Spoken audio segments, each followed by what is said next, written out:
Sol woke up early that morning in his hidden observation post, just like he had done every day for the past 3 years. His small room looked like any other apartment in Washington, D.C., but it was actually a highly advanced alien monitoring station. He got out of bed and walked to his window, looking out at the city as the sun began to rise. The young Korean-looking alien observer wasn't actually Korean at all. His real form was very different, but the human disguise helped him blend in perfectly with the local population. The Galactic Observation Corps had chosen this appearance carefully, knowing it would let him move freely through the city without drawing attention. Sol's morning routine was simple. He made his bed, took a shower, and ate his breakfast while reading the day's schedule on his datapad. The screen showed something interesting today. The president's motorcade would be passing through his observation sector. This wasn't just any routine drive. It was an unplanned movement that hadn't been announced to the public. This could be worth watching, he said to himself, picking up his special coffee mug. The mug looked ordinary, but it was actually a sophisticated scanning device that could record everything happening around him. Sol had learned to love coffee during his time on Earth, even though his people didn't usually drink hot beverages. As he got dressed in his regular clothes, a simple blue suit that helped him look like just another office worker, his communication device buzzed. It was his superior, Commander Yunmei, calling from their main base, hidden beneath the mountains of Colorado. "Observer Sol, are you prepared for today's assignment?" she asked. Her voice was calm but serious. "Yes, Commander," he replied, straightening his tie. "I've noted the motorcade's expected route. My position gives me a clear view of the entire street." "Good. Remember, we're particularly interested in how their leaders interact with the general population. The Council believes these observations are crucial for understanding Earth's readiness for first contact."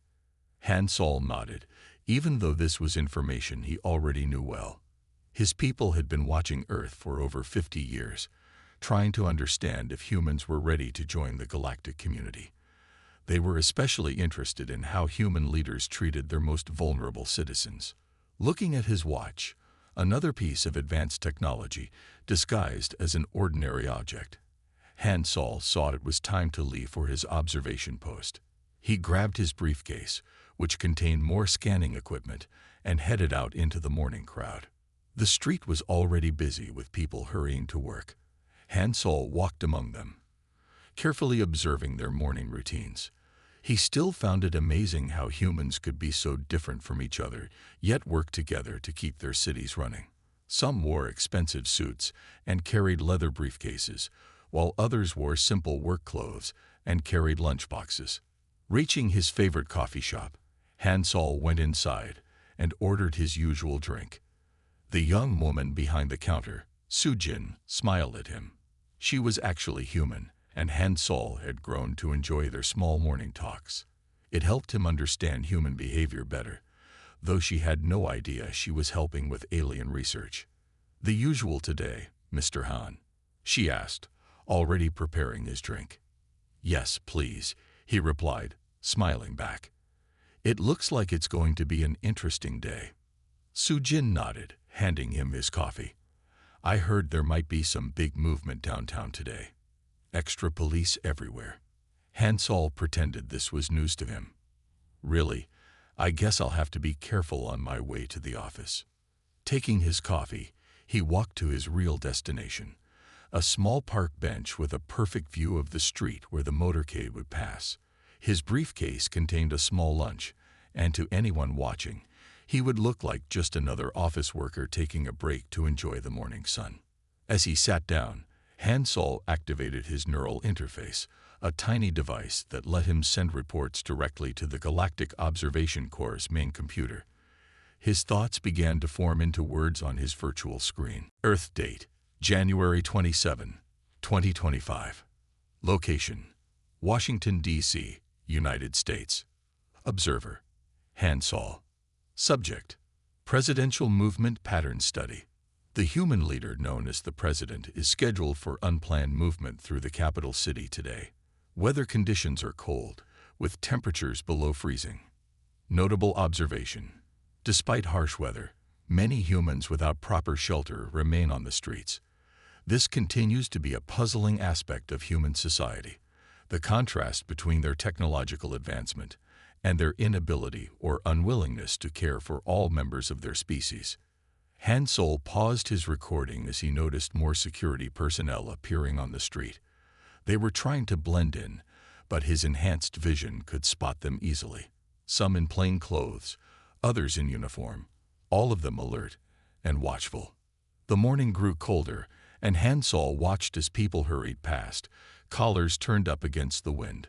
Among them, he noticed an elderly woman setting up her spot on the sidewalk.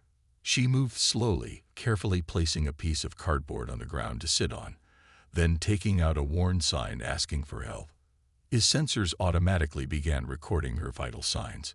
Body temperature, too low for human safety.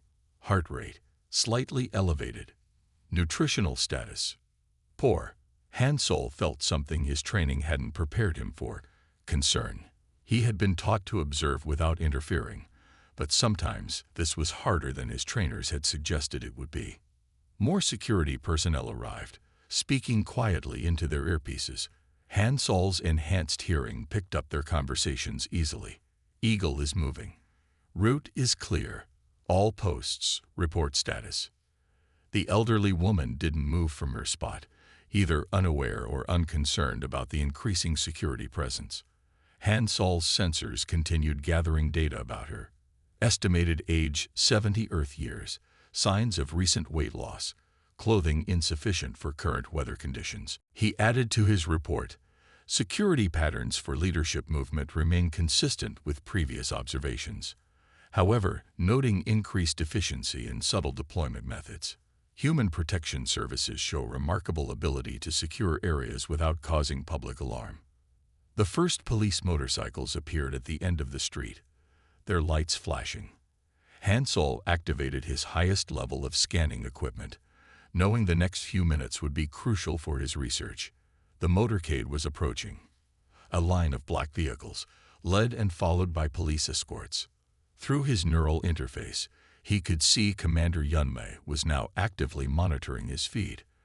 Other observers around the city were also tuning in. This kind of leadership movement was always important to document. The first police motorcycles passed his position. Then came the SUVs filled with security teams, their windows tinted dark. The presidential limousine approached next, sunlight gleaming off its polished black surface. Hansol's sensors recorded everything: the thickness of the armor, the security measures, the communication signals bouncing between vehicles. But then something unexpected happened. The motorcade began to slow down. Hansol's training kicked in immediately. He began recording every detail: security team reactions, communication patterns, changes in the protective formation. His neural interface lit up with urgent messages from other observers, all noting the unusual behavior. The presidential limousine came to a complete stop. Security teams moved with practiced precision, creating a protective circle around the vehicle. Hansol's sensors detected increased heart rates among all security personnel. Something unplanned was happening, and that made it the most important moment of his observation career so far. The elderly woman still sat on her piece of cardboard, seemingly unaware that she was about to become part of a historic moment. Hansol's sensors focused on her too, recording her vital signs, her position, every detail that might help explain what was about to happen. Commander Yunmei's voice came through his neural link. Observer Hansol, maintain maximum data collection. All channels. Full spectrum analysis. The door of the presidential limousine began to open. Hansol's report continued automatically through his neural interface. Unexpected deviation from standard movement protocols. Security formation adapting to unplanned stop. Subject appears to be initiating direct contact with civilian population. This behavior contradicts all previous observations of leadership movement patterns. The president emerged from the vehicle, and Hansol's sensors went into overdrive. They recorded everything: the president's vital signs, the exact movement of every security team member, the sudden shift in attention from everyone on the street. But most importantly, they recorded the president's face as he looked at the elderly woman sitting in the cold. Halts had been trained to observe without emotional involvement, but even he could recognize the expression on the president's face. It was something his people had been studying in humans for years: compassion. As the president began moving toward the elderly woman, Halts realized he was watching something that would change how his people understood human leadership. This wasn't just a deviation from protocol. It was a moment that would reshape their entire assessment of Earth's social structures. His final notes for this section of observation read: previous analysis of human leadership patterns may require significant revision. Observing unprecedented direct interaction between highest-level leader and disadvantaged civilian.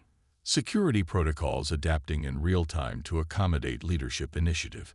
Most significant observation: evidence of spontaneous, compassionate response overriding established security procedures. Commander Yunmi's voice came through once more. Continue recording. Observer Hansol. The council will want every detail of what happens next. Hansol sat forward slightly on his bench, his coffee forgotten in his hand, as he prepared to document what would become one of the most important moments in his observation career. The day had started like any other, but it was about to become something extraordinary, a moment that would change how both his people and humanity itself understood leadership, compassion, and the true meaning of power. Jai-yun had not planned to be on this street today. The cold winter wind made her bones ache, but the shelters were all full. She held her thin jacket closer, trying to keep warm.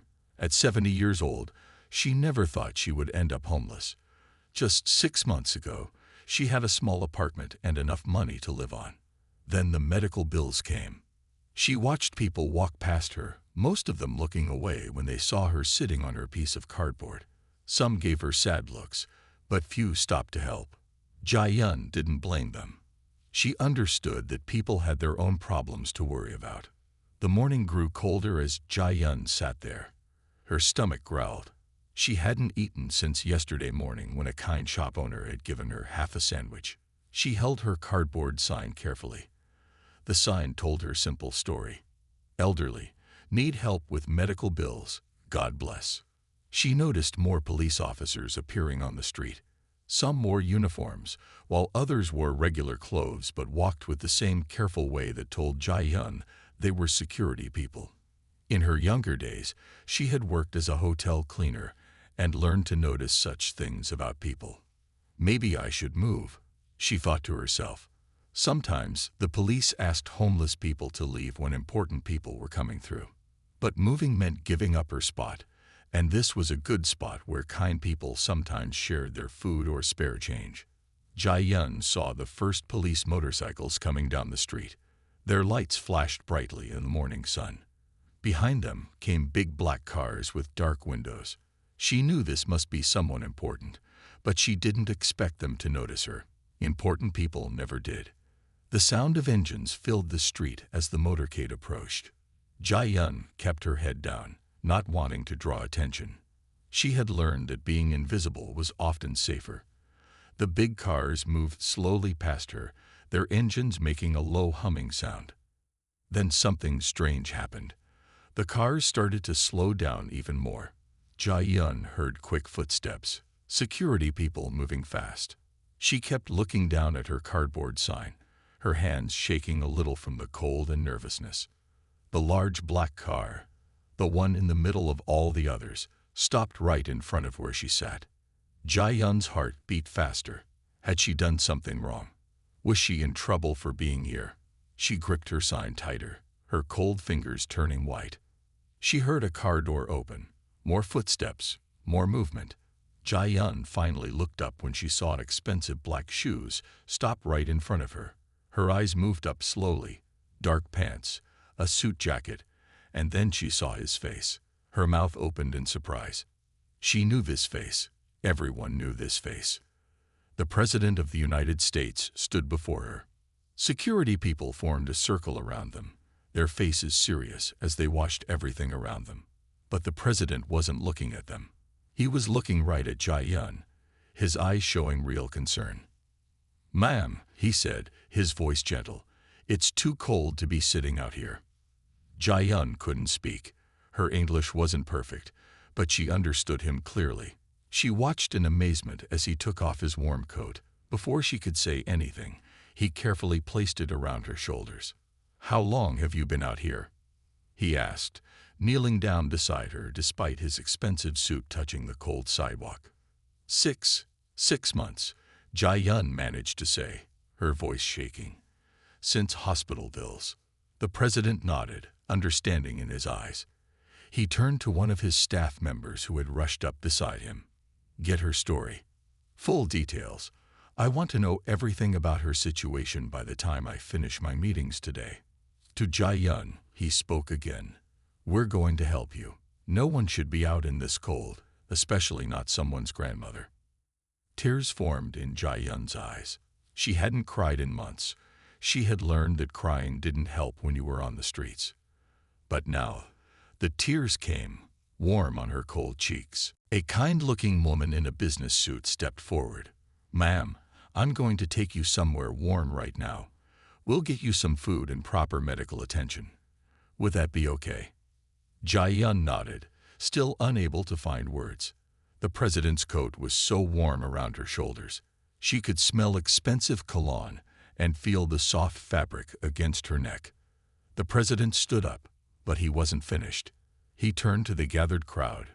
People had stopped to watch what was happening. Some held up their phones, recording everything. His voice carried clearly in the cold morning air. "In our great nation, we take care of our elderly. We take care of each other. This isn't about politics. It's about being human.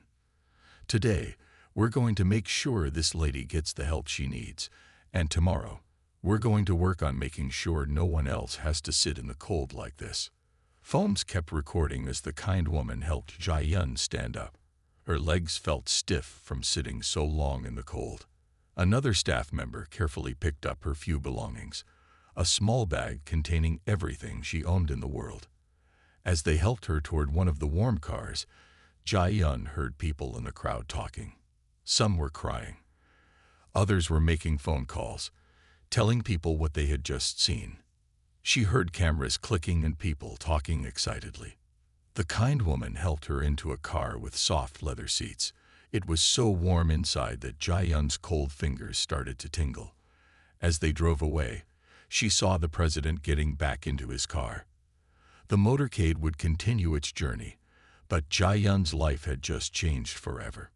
In the warm car, the woman introduced herself as Ms. Park, a social services coordinator who worked with the government. She spoke Korean, which made Jae-yun feel even more comfortable. "We're going to take care of you," Ms. Park said softly. "First, we'll get you some warm food and have a doctor check you over. Then we'll talk about finding you a proper place to stay." Jae-yun touched the president's coat that still lay around her shoulders. "The coat," she said. "He'll need it back." Ms. Park smiled. "Don't worry about the coat. He has others. He wanted you to have this one." As they drove through the city streets, Jae-yun saw people still filming with their phones as the car passed. She didn't know it yet, but videos of what had just happened were already spreading across the internet. The story of the president stopping his motorcade to help a homeless elderly woman was being shared thousands of times every minute. In another car following close behind, two staff members were already working on their phones and laptops. One was looking up shelters and housing options. The other was drafting a press release about the new initiative the president had just announced, a program to help elderly homeless people with medical bills. Back on the street, the crowd that had gathered was still talking about what they had seen. A young man who worked at a nearby coffee shop was telling everyone how he had seen the elderly woman sitting there every day for months. A businesswoman admitted she had always walked past, too busy to stop. "But not anymore," she said. "If the president can stop, so can I." News vans were already arriving at the scene. Reporters interviewed people in the crowd, all of them telling the same story, how the most powerful person in the country had stopped everything to help one homeless woman. Jae-yun didn't know about any of this yet. She sat in the warm car, still wrapped in the president's coat, as Ms. Park made phone calls to arrange everything. For the first time in 6 months, Jai-yun felt hope. "We'll need to get you some new clothes," Ms. Park was saying, "and proper winter boots. The weather report says it's going to get even colder this week." Jai-yun nodded, still overwhelmed by everything that had happened. Just an hour ago, she had been sitting in the cold, wondering if anyone would share their lunch with her today. Now she was in a warm car, wearing the president's coat, heading toward a new life. The car turned onto a quiet street, away from the crowds and cameras. They were heading to a private medical facility where Jai-yun would get the care she needed. But even as they drove away from the scene, the impact of what had happened continued to spread. Social media was exploding with the story. News channels were breaking into their regular programs to show the videos people had taken. Commentators were already discussing what this meant, not just the act itself, but the larger message about how society treats its elderly and vulnerable members. But in the quiet warmth of the car, Jai-yun wasn't thinking about any of that. She was thinking about simple things: the promise of a warm meal, a safe place to sleep, and the incredible moment when the most powerful person in the country had stopped to help her. Ms. Park's phone kept ringing. More people wanting to help, more organizations offering services. She answered each call efficiently, making sure everything would be ready for Jai-yun. "Your life is going to be different now," Ms. Park said gently, "but we'll help you through every step." Jai-yun looked out the car window at the city passing by. The same city that had felt so cold and unwelcoming just hours ago now seemed different. She pulled the warm coat closer around her shoulders and, for the first time in months, allowed herself to think about tomorrow without fear. Han Sol sat in Commander Yunmi's office at the secret underground base in Colorado. The walls looked like normal wood panels, but they were actually made of advanced materials that could block any kind of scanning. The commander sat behind her desk, reading Han Sol's report about what had happened that morning in Washington, D.C. "This is remarkable," Commander Yunmi said, looking up from her data screen. "In 50 years of watching Earth's leaders, we have never seen anything quite like this." Han Sol nodded. He had spent the last few hours watching how the news spread across the human internet. His monitoring systems could track how fast people shared the videos and stories about what had happened. "The response has been very interesting," he said. "In just 6 hours, the video has been shared more than 10 million times. But what's more interesting is what people are doing because of it." Commander Yunmi leaned forward in her chair. "Tell me more." Han Sol touched his data pad, and images appeared in the air between them. The images showed scenes from different cities across America. In each one, people were helping homeless elderly people. "It started in Washington, D.C., Han Sol explained.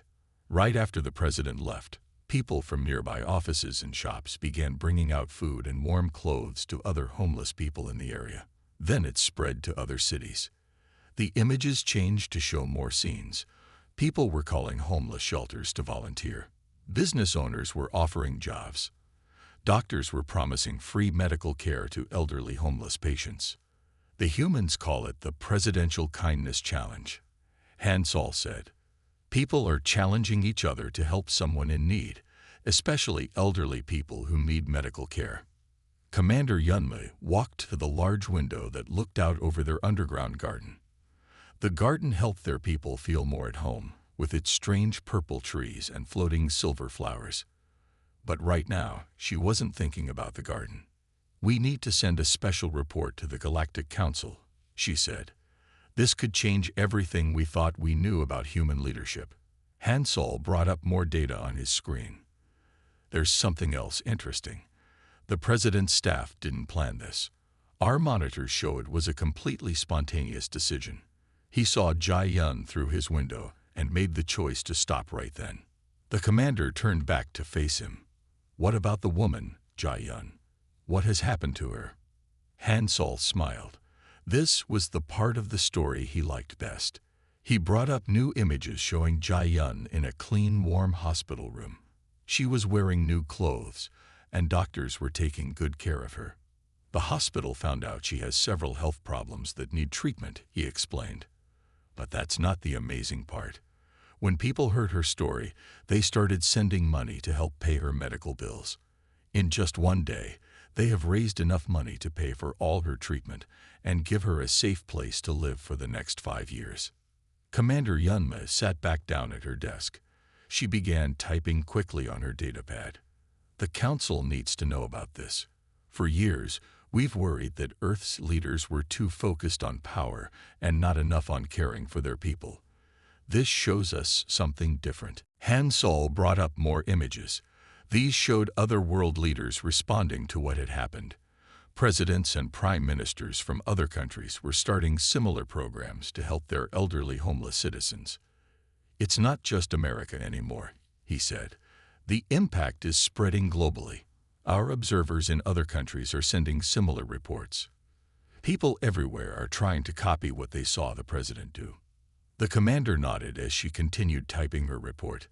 This is why we watch Earth so carefully. Just when we think we understand humans, they surprise us. Meanwhile, in a small office in the hospital, Ms. Park was still working hard to help Jai-yun. She had spent hours making phone calls and arranging everything Jai-yun would need. Now she sat with Jai-yun, helping her understand all the changes happening in her life. The doctors want to keep you here for a few days, Ms. Park explained gently. They need to make sure you're healthy. After that, we have a nice apartment ready for you. It's in a building for elderly people, with nurses who can help if you need anything.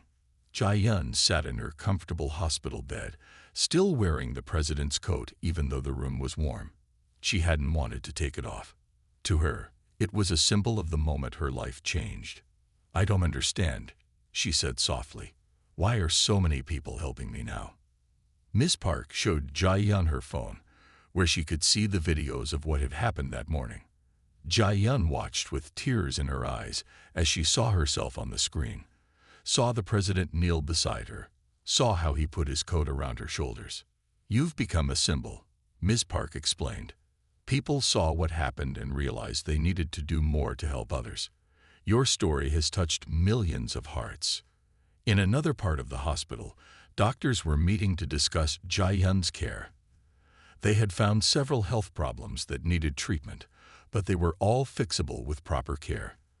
The hospital's director had already announced that all of Jai-yun's treatment would be free. We need to set an example, the director had said. If the president can stop his motorcade to help someone, we can certainly provide the care she needs. Back in the underground base, Han Sol and Commander Yunmei were finishing their report to the Galactic Council. The commander read over the final words carefully. Today's events have shown us a new side of human leadership. We have seen that even the highest leader of their most powerful nation can stop everything to help one person in need. This suggests that humans have a greater capacity for compassion at all levels of their society than we previously understood. The ripple effect of this single act of kindness has already changed the lives of thousands of people across their planet. It has sparked a movement of compassion that continues to grow. We recommend that the Council reconsider its previous assessment of Earth's readiness for contact. Perhaps we have been wrong to judge their readiness based on their technology and military power. Today has shown us that their capacity for spontaneous kindness might be their most important quality. As Commander Yunmei sent the report, Han Sol checked his latest data feeds. The videos of the morning's events had now been shared more than 20 million times. Homeless shelters across America were reporting record numbers of volunteers and donations. Hospitals were starting programs to help elderly patients with their medical bills. Commander, he said, showing her the latest numbers. I think we're watching the start of something big. She nodded, looking at the data. Sometimes the biggest changes start with the smallest moments. One person choosing to be kind can change everything. In her hospital room, Jai-yun was finally sleeping peacefully for the first time in months. The president's coat lay carefully folded on a chair beside her bed. Outside her room, Ms. Park continued working, making sure everything would be ready when Jai-yun was strong enough to leave the hospital. And in cities across America and around the world, People were stopping to help others they might have walked past before. The simple act of a leader showing compassion had reminded millions of people about the importance of caring for each other. Hansol added one final note to his report. Human beings have surprised us today. They have shown us that sometimes the most powerful action a leader can take is to show kindness to one person in need. Perhaps this is why humans have survived and grown despite all their challenges, because they have the ability to care for each other, regardless of their differences. Commander Yunmei read his note and added her own. We came to Earth to study their leadership and power. Today, they taught us about something more important, the power of compassion to change the world. 1 month had passed since that cold morning when the president stopped his motorcade. Jia-yun sat in her new apartment, looking out the window at the city below. The view was different now. She was no longer looking up from the street, but down from a warm, safe home on the 10th floor. Her apartment was small but comfortable, with everything she needed. There was a soft bed, a small kitchen, and even a television where she could watch the news. On her coat rack hung the president's coat, cleaned and pressed, but she had decided to keep it as a reminder of that life-changing day. Hansol watched Jia-yun's building from his observation post across the street. His sensors could tell that she was healthy now. The doctors had treated all her medical problems, and she was eating good food every day. But the changes in her life were just the beginning of something much bigger. Commander Yunmei's voice came through his neural link. Observer Hansol, are you ready to make your final report on the Jia-yun effect? That's what they were calling it now, the Jia-yun effect. In the past month, it had grown from a single act of kindness into something that was changing human society in ways that amazed even the alien observers. Yes, Commander, Hansol replied. He began recording his report while watching Jia-yun water the small plants on her windowsill. Report date, February 27, 2025. Subject, the Jia-yun effect. 1-month analysis. The impact of the president's spontaneous act of kindness continues to grow. Here are the key changes we have observed. In the United States, every state has now started new programs to help homeless elderly people. These programs have already helped more than 50,000 people get off the streets and into safe homes. Hospitals across the country have created special programs to help elderly patients who cannot pay their medical bills. The movement has spread to other countries. We have recorded similar programs, starting in 47 different nations. World leaders are now competing to show who can do the most to help their elderly citizens.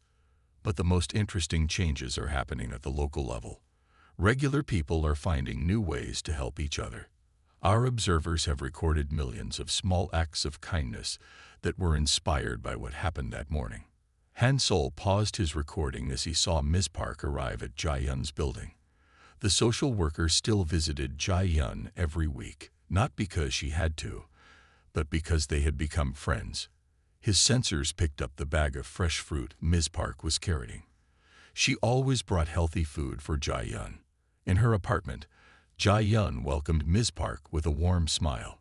The two women sat at Jia-yun's small table, sharing tea and fruit while they talked. Jia-yun was learning English now, taking classes at a nearby community center. She wanted to be able to help other elderly people who were struggling like she had been. How are your classes going? Ms. Park asked, pouring more tea. Better now, Jia-yun replied in careful English. Teacher says I learn fast. Tomorrow I start volunteer work at shelter. Ms. Park smiled proudly. Jia-yun had insisted on giving back to the community once she was strong enough. She would be helping at the same shelter that had sometimes been too full to take her in during her homeless days. But the shelter was different now. It had more beds, more staff, and better services, all because of the changes that had started that cold morning. Hansol continued his report.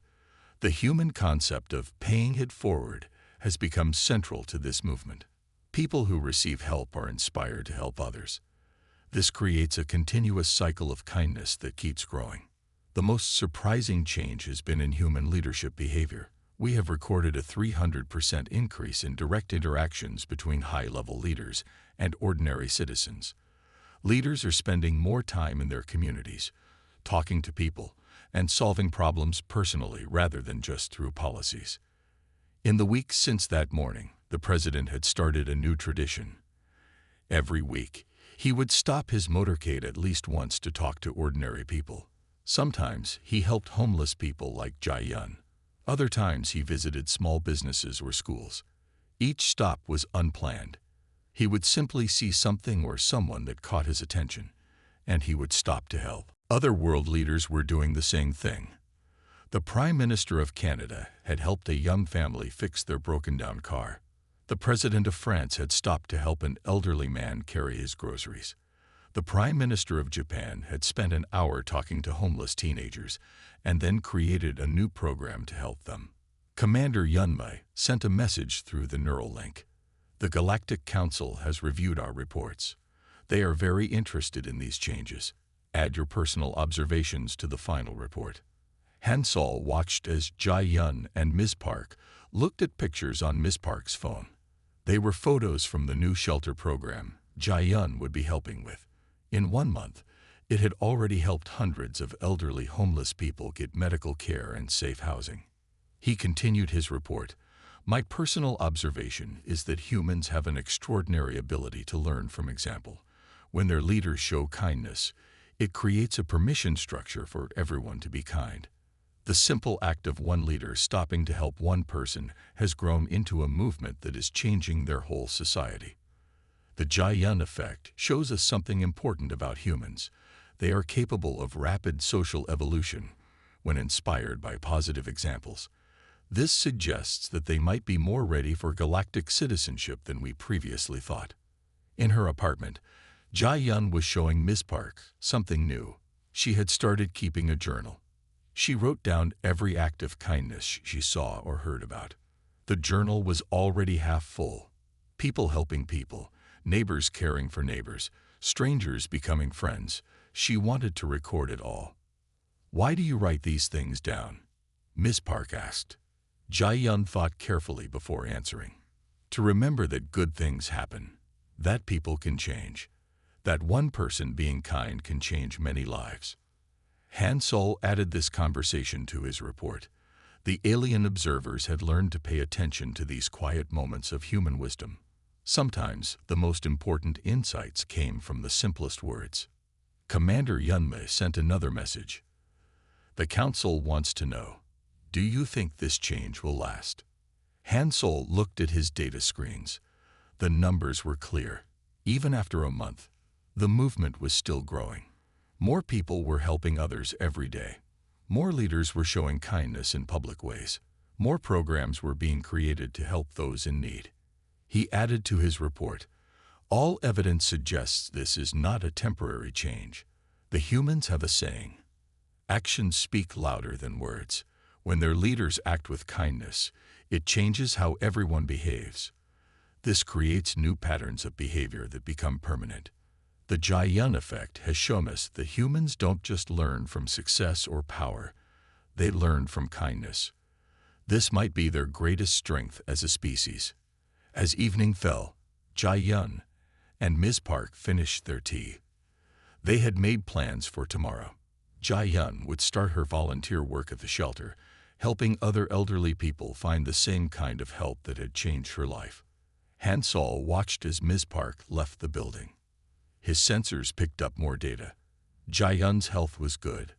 Her stress levels were normal. Her happiness indicators were high. But the most important readings were coming from all around the city. Thousands of small acts of kindness happening every day, creating a web of compassion that kept growing stronger. He sent his final report to Commander Yunmei.